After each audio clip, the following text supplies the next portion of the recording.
Smyrna. Smyrna was just north of Ephesus. Remember I told you when he did these 7 churches, he starts with Ephesus and he kind of makes a circle clockwise and goes around. These are coastal cities that it starts with. Smyrna, it was a coastal city, very, it had been in several battles and been destroyed, rebuilt. The Greeks rebuilt it. I mean, it was just... And so when the Roman Empire came along, the city of Smyrna basically pledged its undying loyalty to Rome.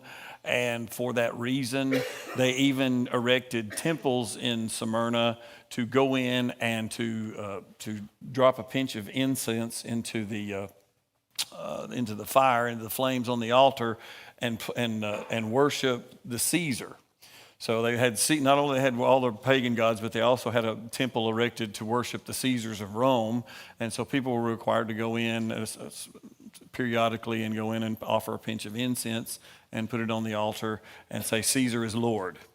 As you can understand, Christians would have a really tough time doing that. Is everybody good? Yes. So Smyrna is one of 2 churches in the 7 that Jesus has nothing negative to say. Now, remember when Jesus appears to John, he's standing, he's dressed as a high priest on the Day of Atonement, and he's standing amongst the lampstands. And what are the lampstands? The churches, okay, the 7 churches. Christ stands among his church. Promises when 2 or more gathered in his name, he'll be there. So he is in the midst of the 7 churches, just like he's in the midst of every real church that's in this world today, okay? Now, just because you see a church on TV doesn't mean Jesus is there, okay? But he's amongst the real ones. And he has critique. Does he have a right to critique his church? Yes. Does he have a right to commend his church? Yes. Absolutely, and that's what he has. He has critique for some, commendations for others, and some it's kind of a mixed thing. I think if Jesus were to out loud talk about Freedom Fellowship, he would have things against us, truth, and he would think there were some things we were doing okay, you know. And so I'd rather get on the whole side of that where we're doing everything right? But at least we're not, I don't think we're allowed to see you know. So and that's the last one, by the way, and that's the one he says, you make me sick. That's a pretty strong statement to hear from the Lord. Amen. So when we talk about Smyrna, it's one of the 2 that he has nothing negative to say. When you read this passage, I want you to understand that it is helpful that we tear down the facade of what we think Christianity ought to be like. Because Christianity in 21st century America is basically, if you love Jesus, everything's going to be great. And there's no biblical basis for that whatsoever. And so I've seen so many things happen in churches, you know, where people, if the first little thing comes up there, you know, it's just, it's time to throw my hands and quit and that kind of stuff. And it's just, look at what these people are having to deal with and listen to what Jesus says about them. And we're going to really expound on that today. Because remember, he said he stands among the lampstands and in his hand he holds the 7 stars. Now, what were the 7 stars? The pastors, right? And he calls them the 7 angels of the churches because the word angel means messenger, and y'all didn't realize I was your angel, right? So there you go. You should be, bless your hearts. That's all I can say. Yeah, so here we are to the church of Smyrna. It starts in verse 8. To the angel, who's he talking to? The pastor. To the angel of the church of Smyrna, write, these are the words of him who is the first and the last, who died and came to life again. I know your afflictions and your poverty, yet you are rich. I know the slander of those who say they are Jews and are not, but are a synagogue of Satan. Do not be afraid of what you are about to suffer. I tell you, the devil will put some of you in prison to test you, and you will suffer persecution for 10 days. Be faithful even to the point of death, and I will give you a crown of life. He who has an ear to hear, let him hear what the Spirit says to the churches. He who overcomes will not be hurt at all by the second death. So there's 3 things I want you to see. Yes, and if you know me, there's usually 3 things. There's 3 things I want you to see in this passage. Jesus tells this church, do not fear, do not falter, and you will not fail. Okay? What are those 3 things again? Do not fear, do not falter, and you will not fail, okay? Those are the three things I want you to see. So let me give you just a little bit more background about what it's like to be in the church in the first century in Smyrna. Now remember, this is happening around 90 AD, 96 AD, when this letter was written. Jesus is dead, buried, resurrected, and sitting at the right hand of the Father. This is many years later. John is an old man. He's writing this letter, inspired by the Holy Spirit, on the Isle of Patmos to these churches. We actually know a lot about this particular church. And so I want to tell you some things. Just like I told you before, the city had been destroyed multiple times and rebuilt, and it was now under Roman rule. And they had built lavish temples because they wanted to stay in Romans' good graces. So the citizenry of the town was required to go into the auditorium of the sanctuary and offer incense to Caesar and say, Caesar is Lord, okay? This was part of the requirements to be a citizen. Now, the word Smyrna comes from a word you're very familiar with. When they brought Jesus the gifts when he was a baby, they brought him gold, frankincense, and myrrh. Myrrh is an element that is taken, and it comes from trees, and you take it, and when you crush it, it gives off a sweet smelling savor. It's kind of hard to describe if you've ever smelled it. It's kind of almost like a sickly sweet. It's kind of a different kind of smell, but it's very powerful, very pungent. And when it only comes when you take it and crush it. Okay, are you with me? So when Jesus was born and the wise men brought him gold represents the fact that a person is a king. You always bring gold to kings, right?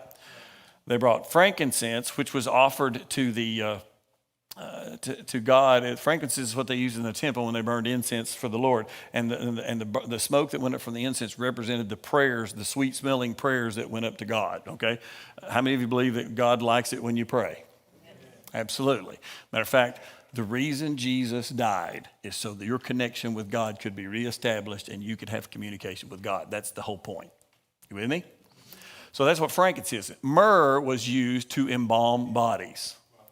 So myrrh is always associated with sacrifice, okay? So when the wise men brought baby Jesus, the three things, it was king, God, sacrifice, okay? That's what those things represented. Smyrna comes from the word myrrh, and remember, how does myrrh give a sweet smelling savor? It has to be crushed, okay? The Church of Smyrna, there were only a few recognized religions in Rome. They believed in Caesar worship, they believed in the Greek gods, okay? And they had recognized Judaism as a recognized religion because there were so many Jews and they were in charge of Israel. So they recognized Judaism, and the Jews were not required to go into the house of Caesar and offer incense and say Caesar is Lord. They were not required to do so. Christianity was viewed as a rebellious sect, okay?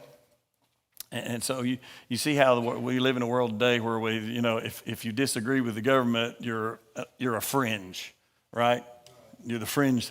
That's how Christianity was viewed. So Christians were not exempt from going into the temple and offering incense to Caesar and saying Caesar is Lord. The Jews were, but the Christians were not. Now, in order to be a good citizen of Smyrna, you had to do that. Are you with me?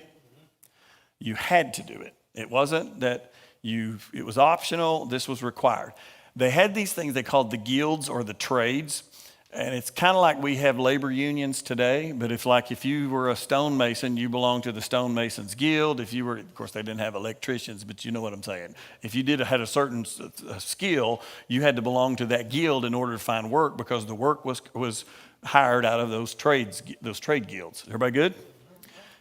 Guess what? Anybody who refused to burn incense to Caesar was barred from.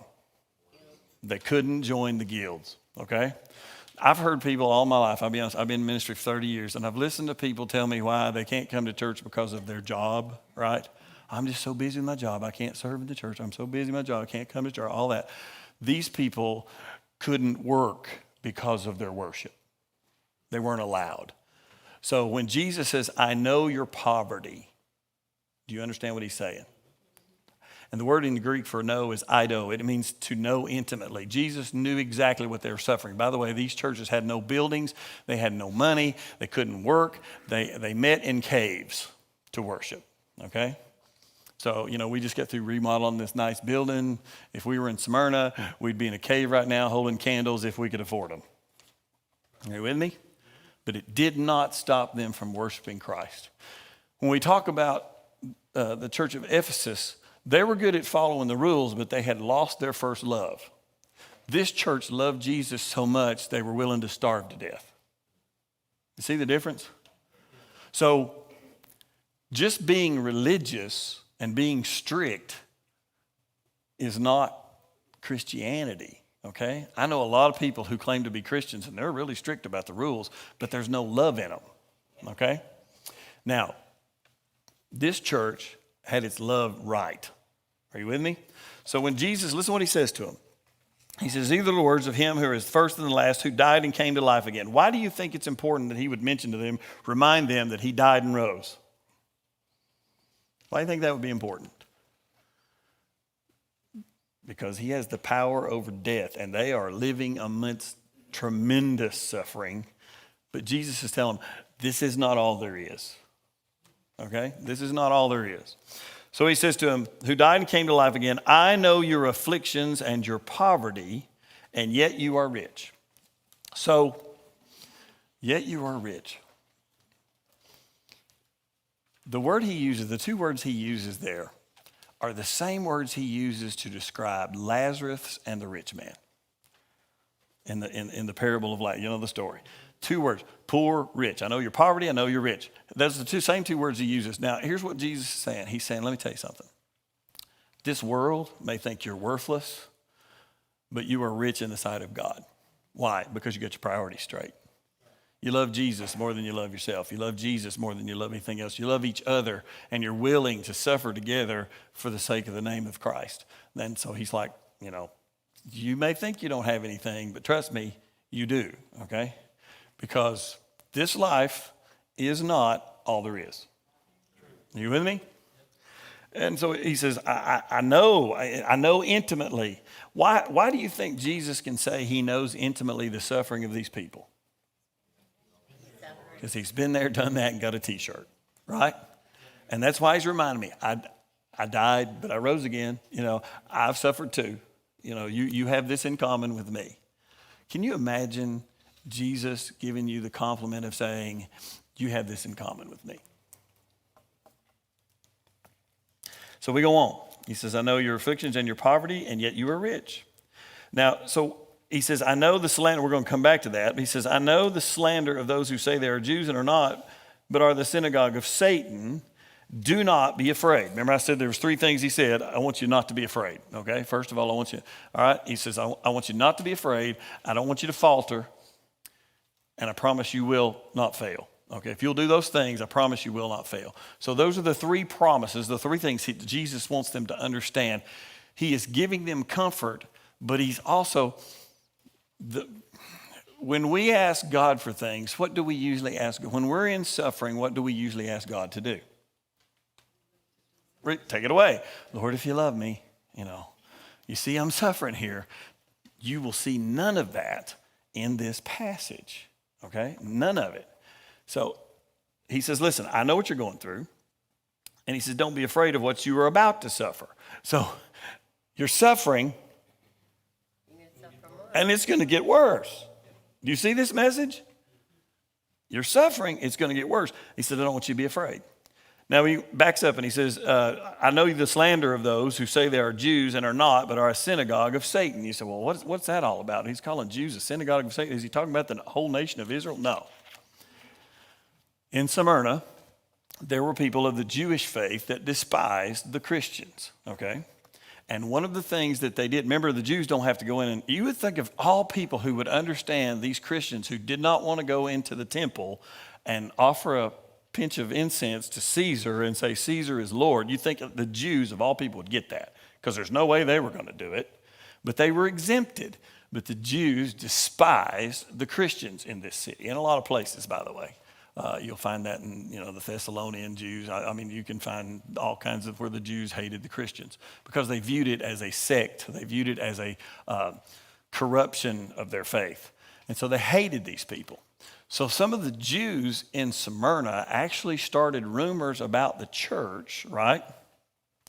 And made up stories about them to tell the government. And one of the things they told them was they're cannibals. That was one of the things they told. They worship in caves, and I'm telling you what they're doing in those caves. They're cannibal. Why did they say that? Because when they get together, they partake of the body and the blood. You understand that? So now, did they know that? Did they really think they were cannibals? No. They took that and used it and reported to the government. Oh, so all you got to do is just ask them about it. See if they don't take the body and the blood when they have their rituals and their little meetings in their little caves or their little candle lights. These people are just, they're scary. And so that's what they do.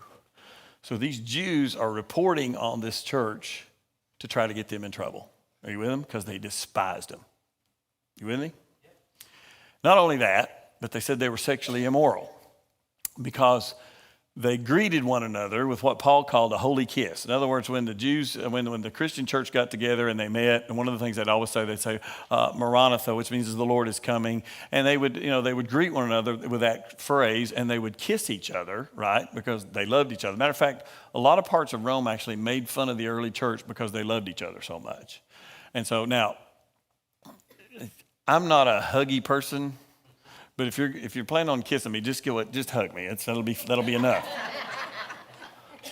But that's what they did when they greeted each other. They would kiss one another. Okay. Now, the Jews said, "See, they're all perverted. It's a sexual thing, and they're disgusting." And so they were not only cannibals, they were sexually immoral because they kissed one another. Okay, you with me? So that's why Jesus calls these Jews in this city the synagogue of Satan. Because who are you working for when you rip the church apart? Can I just tell you, as your pastor, your angel. One of the things I want to love, just like I said Sunday, people are more important than buildings. People's feelings are important. All these things. The only thing that will really fire me up, if you see the side of me you don't want to see, I cannot stand gossip. I do not like to see brothers and sisters badmouth one another, okay? Now, if you got a problem with somebody, what does the Bible say to do? Go to them. It's not worth going to them. It's not really worth talking about at all. Truth? So the only time you'll ever see me just lose it is if when somebody's gossiping about the church or talking about you, because here's what I can promise you. I'm never going to somebody else in this church and talking about any one of you. You have my word, okay? Now, does that mean you're perfect and you never do anything that upsets me or wrong? Of course not. But if it's not worth talking to you, it's not worth talking to anybody else. Truth? And I will defend you if somebody comes to me and says, let me tell you about so-and-so. I'll say, well, let's call them and get them here to meet. Is everybody good with that? Yeah. These are words to live by. Okay, it's not just your pastor that ought to be that. You ought to be like that. When somebody comes to you and wants to say something bad about another church member or this church or a staff member or anything, you don't entertain that at all. Okay, here's what you say. Well, I'll be willing to go with you to talk to him about that or her about that. Okay, because you know what they'll say when you do that? Oh no, it's not that big a deal. Truth. So the next somebody calls you with a prayer request. You know where I've had the most problems in churches in all the years that I've been doing this, and I've got about 30 years in, and it pains me to say this, but where the most gossip comes from, in my experience, are prayer groups. I've seen more prayer groups, small groups, whatever, and I'm all for prayer group and all for small groups, but I've seen more people get together and rip the pastor to pieces. I went to a church one time, and I can say this because I wasn't involved, but there was a ladies' prayer group, and they came to the pastor of the church, and they said, we've been praying, and God is telling us to tell you, you need to call this guy to do the youth here. And the pastor said, and what he didn't say was he knew that guy, and he knew stuff about that guy they didn't know, okay? But they were convinced that the Lord had told them, right? that this pastor needed to do this. And the pastor's answer to them was, well, I think if God wanted me to call that guy, he'd tell me. Truth? Because he's the one that's got to hire him, right? And he's the one who's got to work and make him work. He's his supervisor. And so he refused to hire that guy, and he tried his very best not to be ugly about it. He said, I'm just feeling led in a different direction. We'll just agree to disagree. And they proceeded to go through the church and tell people that our pastor wasn't called of God because he didn't agree with what God told them. And it split the church. Because let me tell you about people. People love to take a side, right? You give people two sides, they will usually pick one. I don't care how spiritual you are, right? And that's why, like, when I have couples that are having marital problems, one of the things I try so hard to do, because I'm a guy, and so when a guy comes to me and tells me his wife is worthless, I really want to believe him because I'm a guy, right? But truth, come on, ladies. If the woman comes to you and tells you what a dirtbag her husband is, you believe her right off the bat. But then when you try to be objective and start listening to both sides, you know what I've learned? There are two sides to every fight, and I've never yet met the perfect person, and marital problems are caused by two people who aren't doing something right. Truth? So, that was soapbox for, I had no plan of going on, but it's like, to me, the most important thing for every believer to do is nip gossip in the bud, as Barney Fife would say, okay? That's just not, it destroys church. Talking about other people when you're not willing to talk to them is the number one destroyer of churches. Is everybody good? So, I really don't even, the Jews bad-mouthing the church, that's what got me on that. Wow, that was a rabbit trail, I'm sorry. So, Jesus says, I don't want you to be afraid. I know what's going on. And he says, I don't want you to be afraid. Why? Because I was persecuted, I died, I rose again. Because I did it, I promise you will. Are you with me?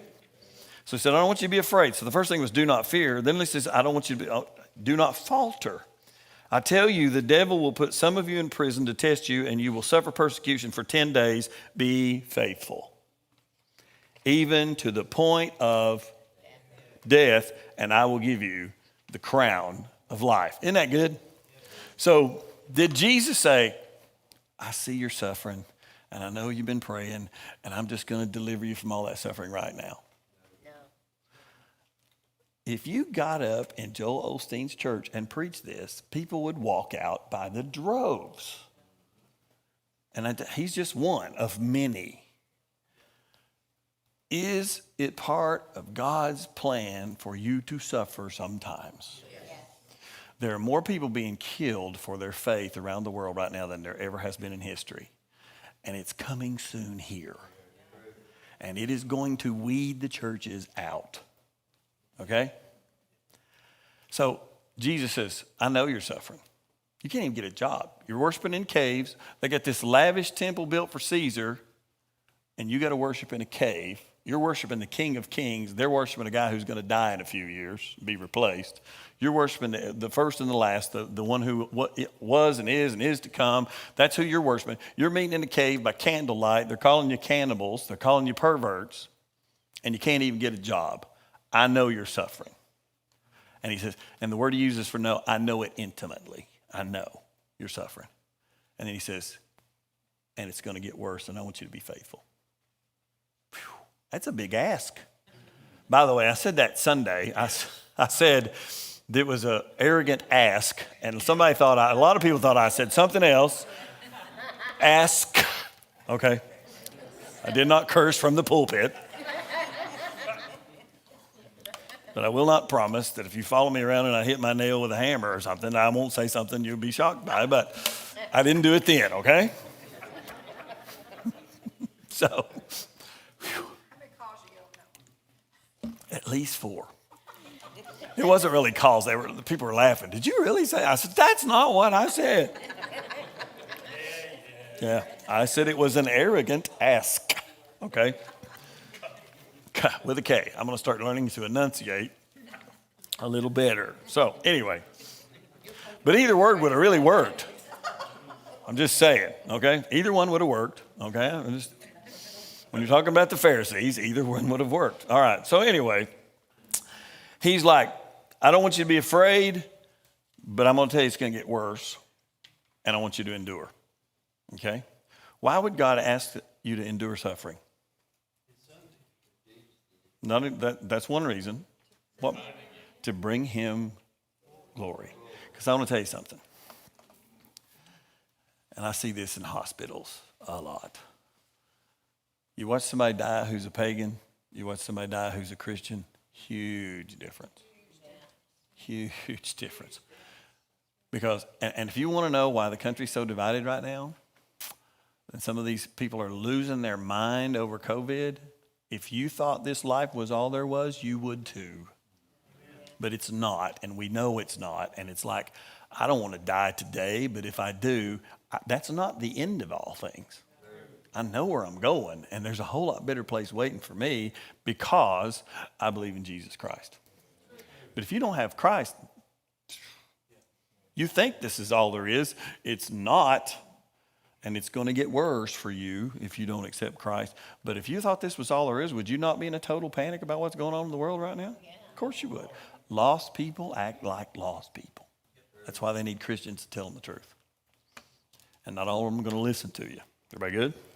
But then you have a month like Judy's had. You lead 4 people to the Lord. That's a pretty good month, right? How many people have said no before you got the 4 yeses? But I mean, that's why we witness, okay? Everybody good?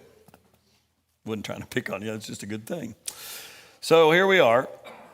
Do not be afraid of what you're about to suffer. I tell you, the devil will put some of you in prison to test you, and you will suffer persecution for 10 days. Be faithful, even to the point of death. I will give you a crown of life. There's some words here I want to kind of look at with you.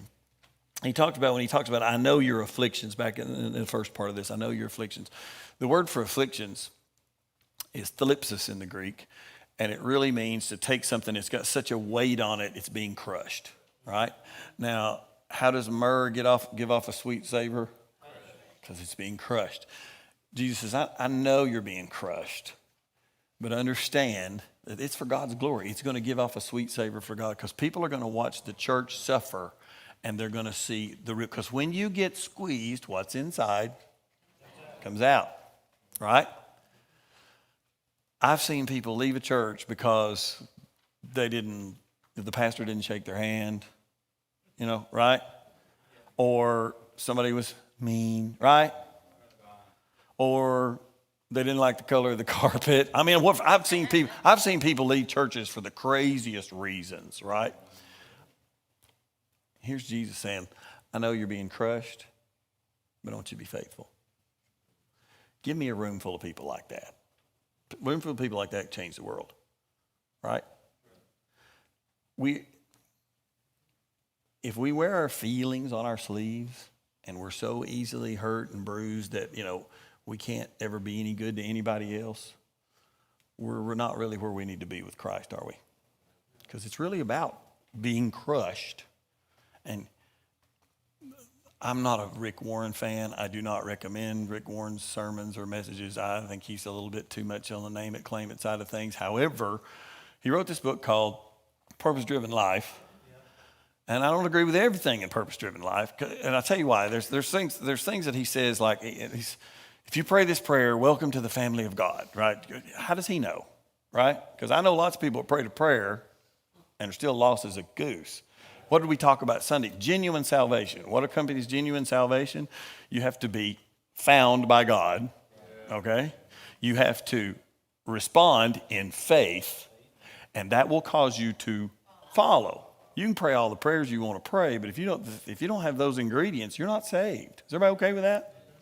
And so Rick Warren says, if you pray this prayer, congratulations. I don't agree with that at all. He has no idea if you're in the family of God or not, okay? No preacher does. I can't look at you and say, yeah, I think you're saved. I can think, but I don't know, right? But there's one line in that book that I dearly love, and it's if he would have just wrote the opening sentence to that book and just quit for the rest of it, it's not about you.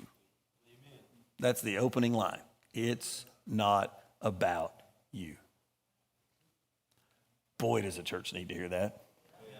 Now, are you saying salvation's not? Of course, salvation is of course about you. Jesus died for you, but he saved you so that you could bring glory to God. And sometimes you do that by putting up with uncomfortable things.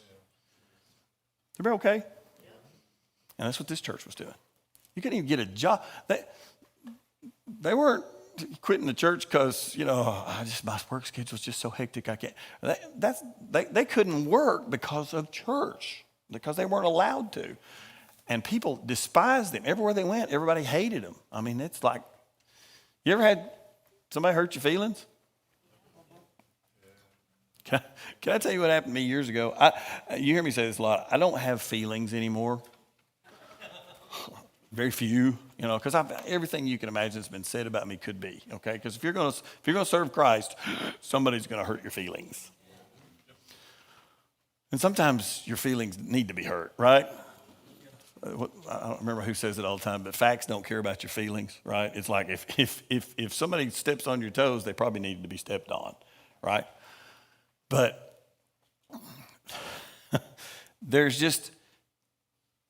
I was telling my brother, my brother's also a pastor, and I was whining and complaining about all the things that were just beating me up in the church, right?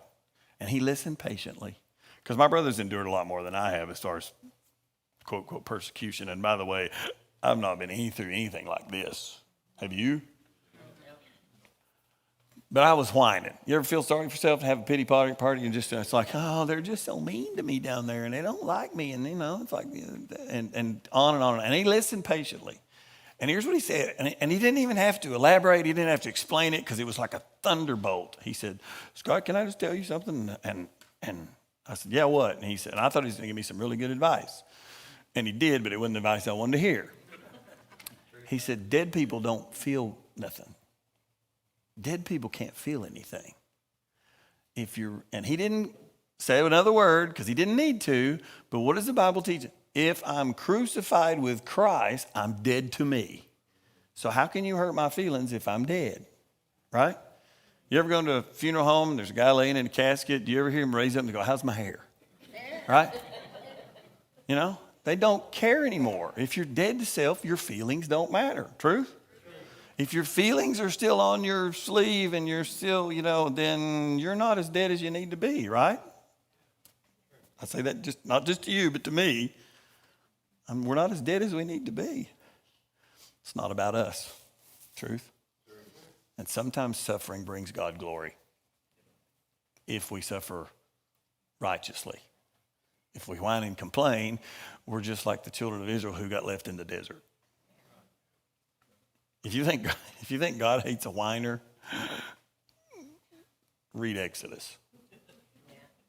Okay? So Jesus says, listen, I get it. And you're under this tremendous, this thalipsis, this crushing weight is on you, but this sweet savor that's going to come out is worth it. And I want you to not be afraid, and I want you to don't falter. And he says, listen what they're going to do to you. The devil's going to put you in prison, and you will suffer persecution for 10 days. 10 days. Do you think that means 10 literal days? No. Because if God came to me and says, listen, you're going to suffer really bad, but it'll be over in 10 days, I could probably sign up for that, right? That's not what that means. It's a figure of speech. 10 is the number of testimony in the Bible, okay? When God gave his testimony on Mount Sinai of how he wanted his people to live, what was it called? The 10 Commandments. This Ark of the Covenant, because I know that's not the real one, but they built this Ark of the Covenant to house those commandments. Do you know what they called that Ark? The Ark of the Testimony. In a Jewish town, if they had to have 10 Jewish families to offer their testimony before they could start a synagogue.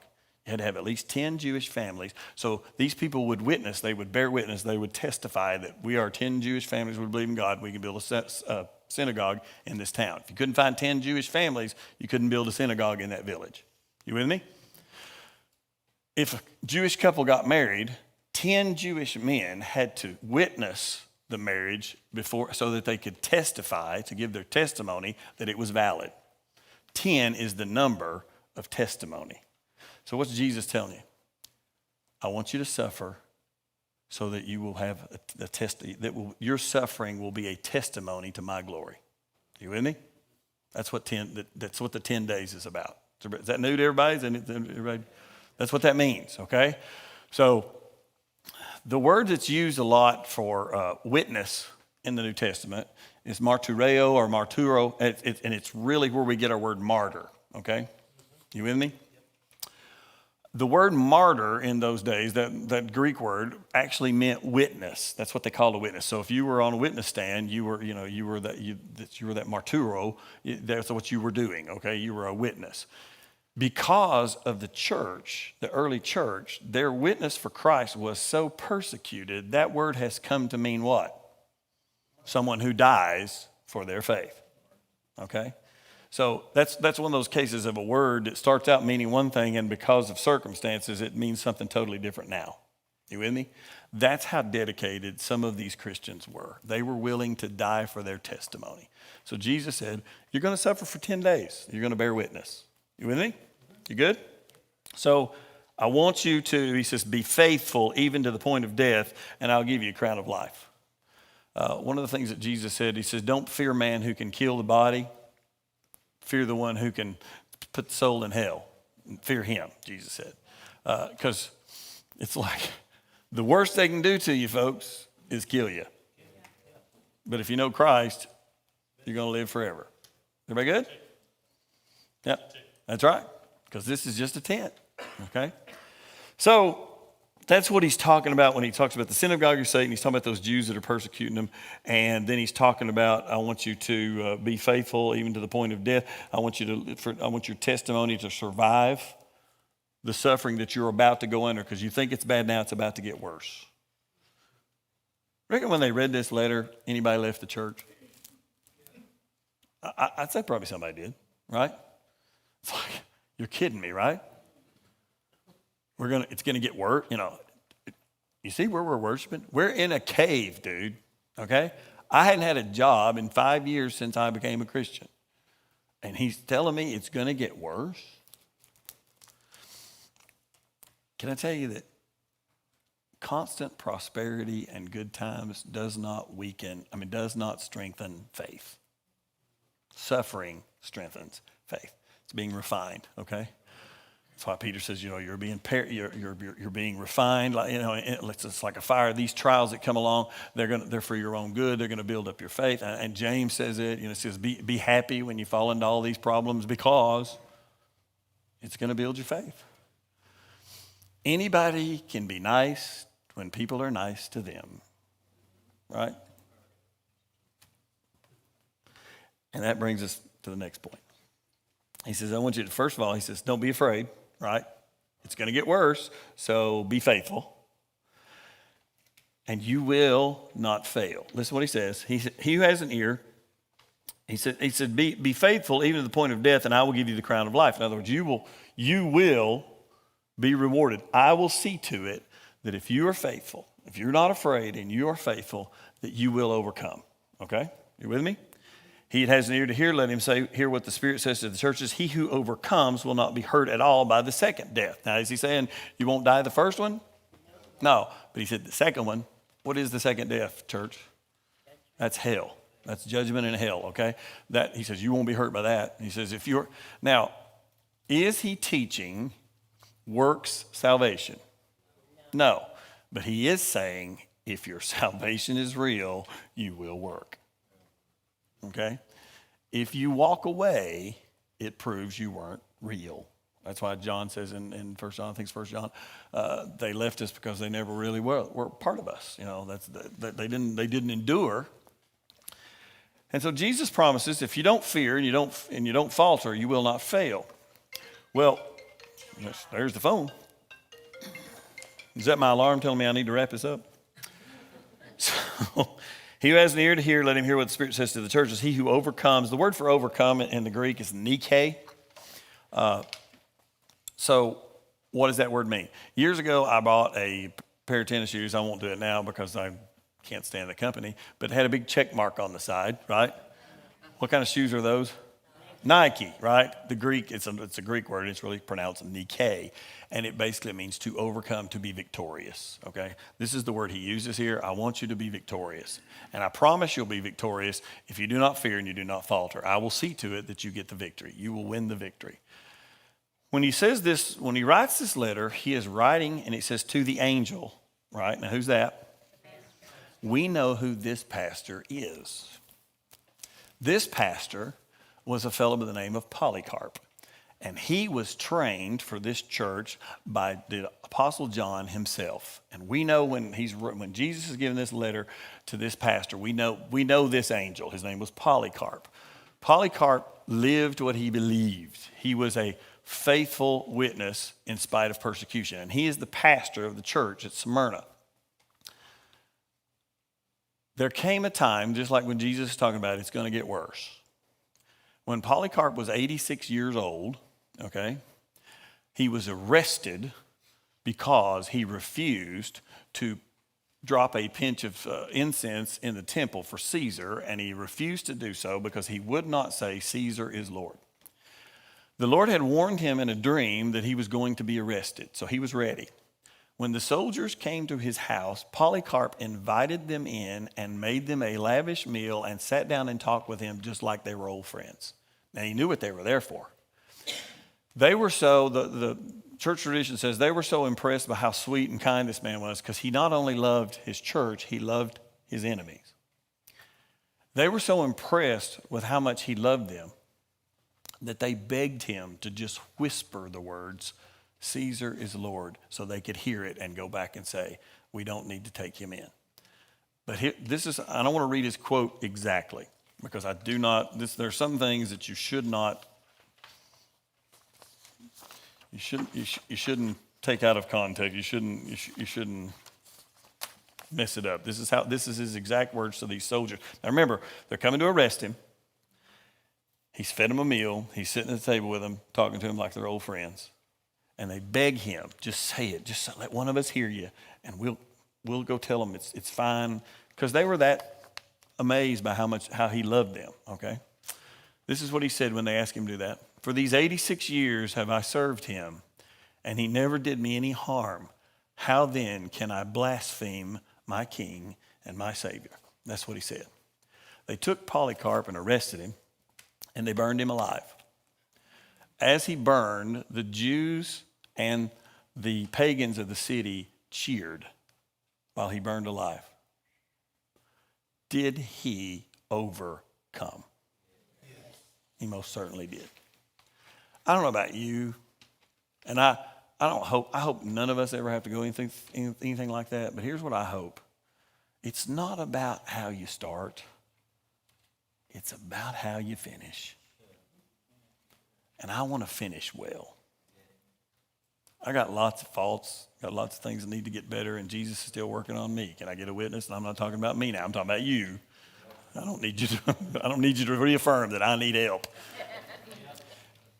But I want to finish well. And if there's anything in my life that keeps me from doing it, I want it out. I want to be like this man. Because that's a witness.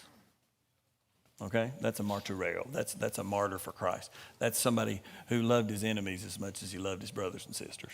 Can you imagine cooking a meal for somebody to come arrest you and have you executed? He knew what they were there for. Would you do that? Then you got a ways to go then. Truth? And I'll tell you something. We live in a country where it's hard sometimes to love people who are so obnoxious. Truth? But that's what we're called to do. And that's the difference between a real servant of Christ and a religious person. This man was filled with agape. Agape is a God kind of love that is indescribable, and it loves everybody.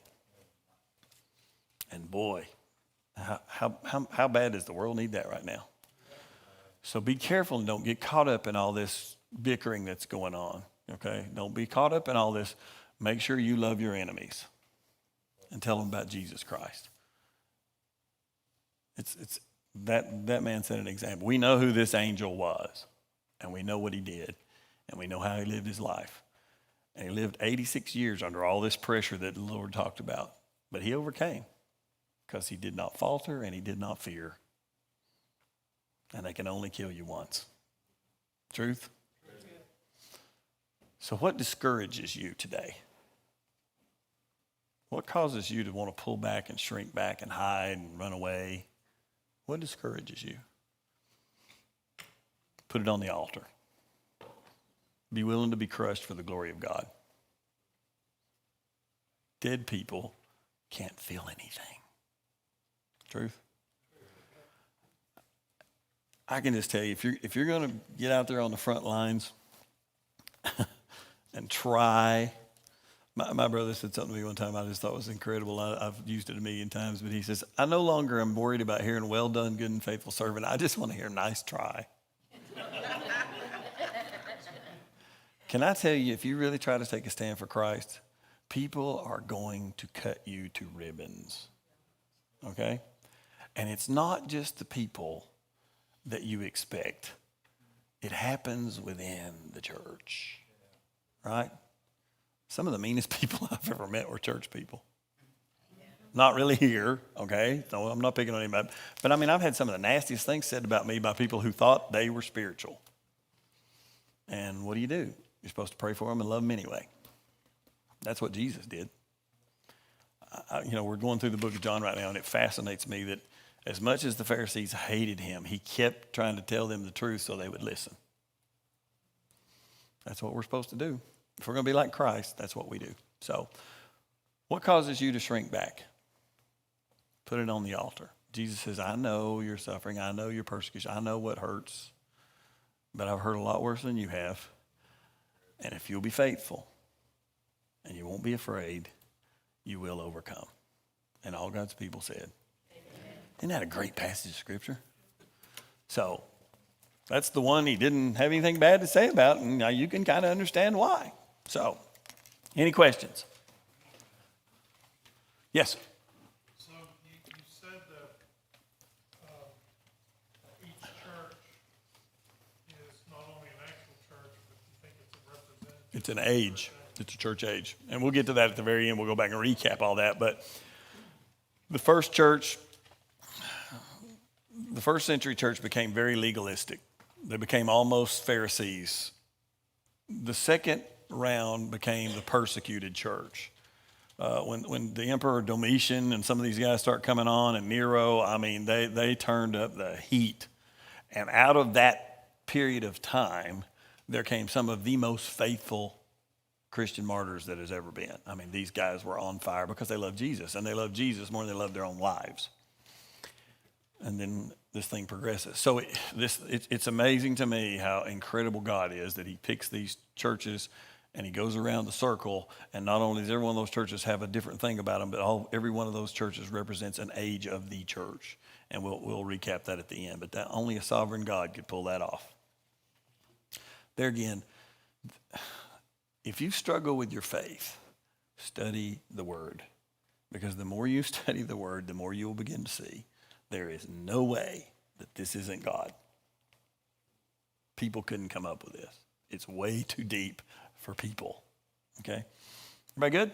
Any other questions? That's all.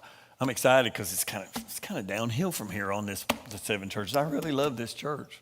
I love this story. Anybody else? No questions? We good? Learn anything? Yep. Anything new? So, we'll just keep going. Plug it away. Lord willing, next week we'll go to the next one. Let's go to the Lord in prayer. We'll be dismissed. Dan Fleener, would you close us out, bud?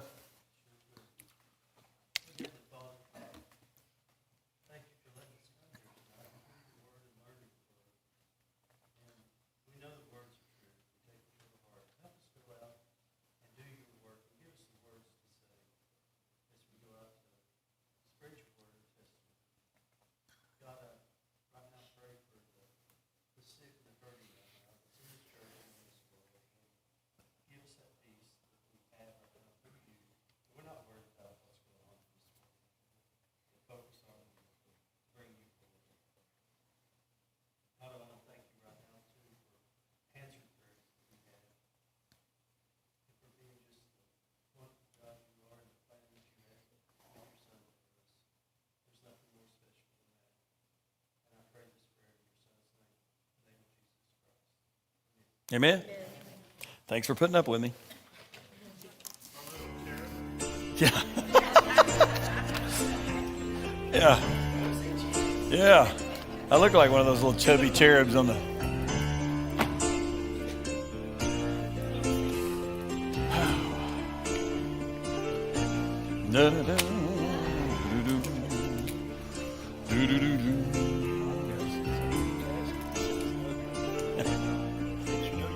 That's right, yeah. Yeah. That's something else I never worry about. Are these extras? They are. Okay, I'm gonna grab